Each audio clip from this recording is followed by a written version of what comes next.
That's good. I think.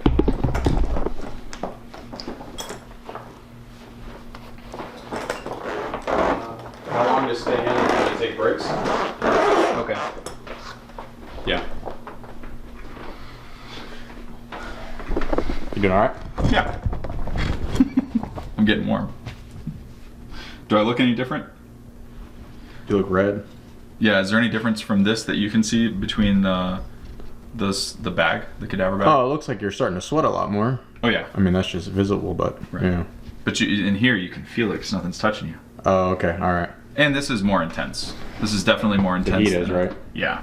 The sauna blanket that we did a few days ago on the floor. Right. It is not like this. Okay. This is definitely more intense. And you can see too, because the same amount of sweat starts building in 10, 11 minutes as 20 or 25. Half hour on there. Yeah. It's just a different experience. But, okay.